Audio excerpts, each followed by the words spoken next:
স্পষ্ট কথা স্পষ্টভাবে বলতে কোনোদিনই কুণ্ঠাবোধ করেন না অপরাজিতা আঢ্য। অভিনয়ের বাইরে নিজের পরিবার আর বন্ধুদের ঘিরেই অপরাজিতার গোটা জগৎ।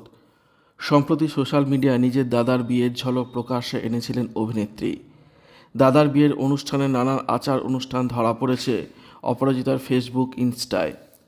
সেই ছবি ভিডিও দেখে বেশিরভাগ মানুষই সাধুবাদ জানিয়েছেন অভিনেত্রীকে। তবে কেউ কেউ নাক সিটকেছেন অপরাজিতার 50 ঊর্ধ্ব দাদাকে বর বেশে দেখে। কেন এত দেরিতে বিয়ে করলেন তিনি?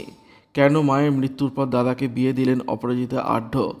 এমন অনেক প্রশ্নের মুখোমুখি হয়েছেন অভিনেত্রী। রবিবার দাদার ঘরোয়া বৌভাতের অনুষ্ঠানে পৌঁছেছিলেন বাপের বাড়ি হাওড়ায়। ভাত কাপড়ের অনুষ্ঠান শেষে ফেসবুক লাইভে এসে কড়া জবাব দিলেন অভিনেত্রী। এতদিন কেন বিয়ে হলো না দাদার? অপরাজিতা বলেন, দাদার স্ত্রীকে আমার দিদিমা পছন্দ করে গিয়েছিলেন। দিদিমা চেয়েছিলেন ওর সঙ্গে দাদার বিয়েটা হোক। ও সারাক্ষণ দিদার সঙ্গে থাকতো। দিদিমা মারা যান, সেটা 2011 সাল। সেই সময় ওই দিদির সঙ্গে বিয়ে দেওয়াটা সম্ভব হয়নি।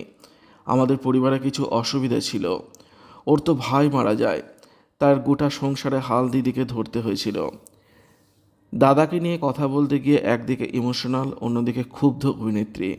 তিনি বলেন, আমার দাদা শারীরিক ও মানসিক প্রতিবন্ধকতা আছে, সেটার সঙ্গে উনি লড়াই করছেন। অনেক ওষুধ চলে। উনি সরল সাদাসিধে মানুষ। এলাকার অনেক মানুষ ওকে নিয়ে হাসি ঠাট্টা করে, ওর কিছু হবে না এইসব বলে। আমি এই ধরনের মানুষকে ঘৃণা করি। এটা আমার দাদার সঙ্গে হামেশাই ঘটে। গতকালও ঘটেছে ওর বিয়ের পর। এটা অত্যন্ত কদর্য মনের পরিচয়।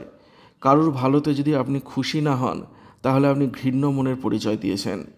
এরা সব সদূরে থাকে না, আমাদের মাঝখানেই থাকে। পরবর্তী তিনি আরও জানান, পরিবর্তে আমরা ফের যখন বিয়ের কথা ভাবি, আমার মা অসুস্থ হয়ে পড়েন। মা 2 বছর বিছানায় শয্যাশায়ী ছিলেন। মা মারা যাওয়ার পরপর দাদাও অসুস্থ হয়ে পড়েন। ওর শারীরিক অবস্থা খুব খারাপ হয়ে যায়। এরপর রানী দিদির সেবা যত্নে সুস্থ হয়েছেন অপরাজিতার দাদা। শেষ 2 বছর শয্যাশায়ী ছিলেন অপরাজিতার মা, তারও সেবা করেছেন রানী দিদি। অভিনেত্রীর কথায়, আমার দাদার জন্য, মায়ের জন্য উনি নিজের জীবনপাত করে দিয়েছেন। তাই দাদা সুস্থ হয়ে উঠবার পর যখন বন্ধু অর্পিতা রানী দিদির সঙ্গে অপরাজিতা দাদার বিয়ের প্রস্তাব দেন, তখন স্বস্তি পান অভিনেত্রী। তবে স্পষ্ট জানিয়েছেন, দুজন প্রাপ্তবয়স্ক মানুষ যদি স্বেচ্ছায় বিয়ে করতে চান, তবেই তিনি রাজি। মত দিতে বেশি সময় নেননি দুজনে। তাই মায়ের ইচ্ছে মেনে হাওড়ার 100 বছরের পুরনো ভাঙা বাড়িতেই নিজের দাঁড়িয়ে থেকে দাদার বিয়ে দিলেন অপরাজিতা আঢ্য। ভিডিওটি আপনার কেমন লাগলো কমেন্টের মাধ্যমে লিখে জানাবেন, আর অবশ্যই চ্যানেলটি সাবস্ক্রাইব করবেন। ধন্যবাদ।